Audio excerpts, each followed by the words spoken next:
Hi, I'm the Miles Remaster, and today we'll be reviewing the Strasburg 90 locomotive from Lionel. So let's get rolling. Before we talk about this model, let's talk about a little bit of history on this locomotive. Strasburg 90 was built by the Baldwin Locomotive Works in Philadelphia in 1924. This locomotive is almost 100 as it was built in June.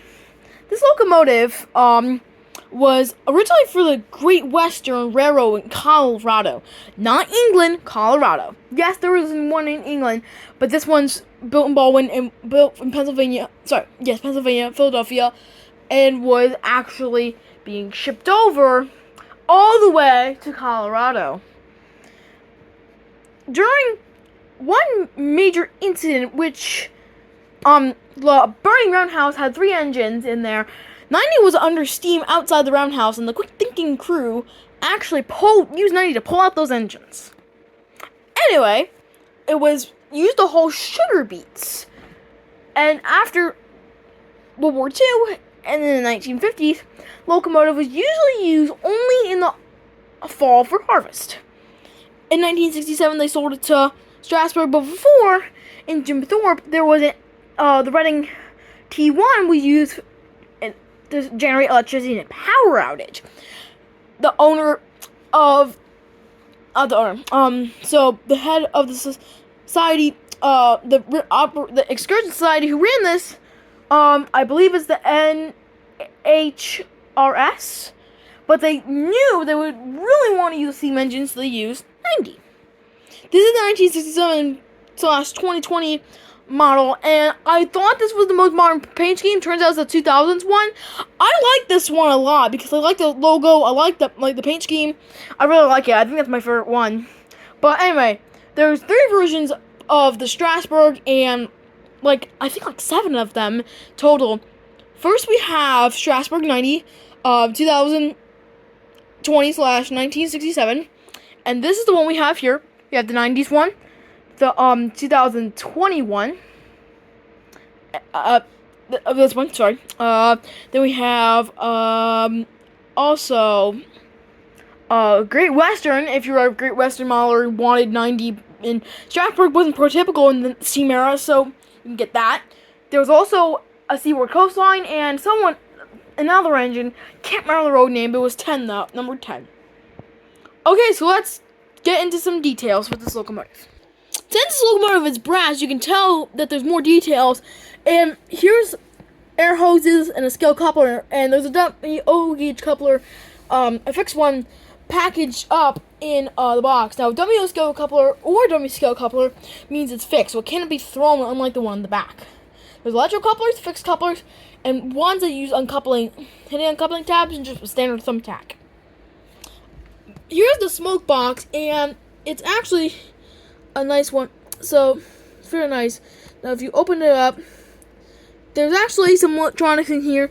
Unlike most Vision Line engines, this one does not have a detailed interior, but this one does have an opening smoke box, which is pretty cool.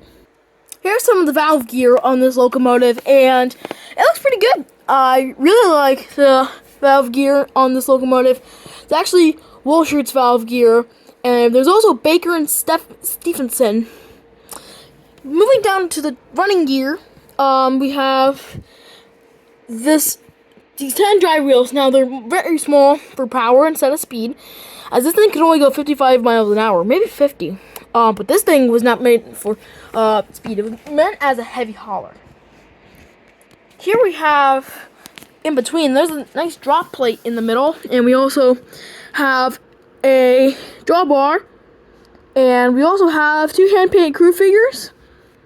Moving down to the tender, you can see the Strasburg Railroad egg logo. There's also a backup light and marker lights, and this does have the bicolor marker lights to my extent. Here's the back of the tender. It has backup light, which is on the top, and a fireable electro coupler. Here is the top of the tender, and this uses real coal. It's a little more coarse than some of the other ones I've seen, but still looks pretty good. Here's the top of the engine, whistle. I believe that's a blow-down muffler, dynamo, steam dome or sand dome. Yes, it's a steam dome. The bell, one really cool thing, if you pull on this gently, you can actually ring the bell, which is really cool. No, it does not have the swingy bell feature. The boiler is quite narrow. Still pretty cool. Now this has a little hard time sticking, but actually works pretty good. Also, the iron tether is a little harder to do, but with those things, also the box is a little unusual, but with that stuff considered, I'd highly recommend you buy this.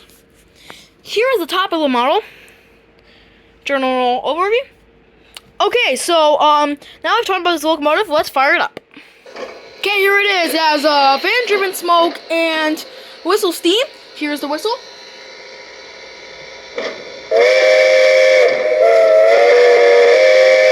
I like that two-tone whistle. Here's the bell. This, by the way, also has custom recorded sounds. One really cool thing is it has a ghost whistle feature. If you've ever been on Strasburg's trains, there's railroad which the scrappers took up so quickly they left the engine stranded and basically decayed. So here's the ghost whistle feature. Hear it? It goes back. This is really cool. Okay, so let's get running. Oh, there we go. Takes a little while.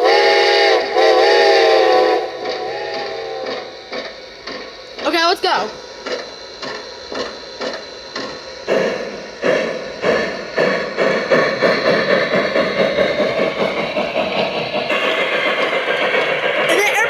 Custom recorded. Pretty cool. I've added tunnels to my layout, but this one's pretty new, so here we go for the tunnel.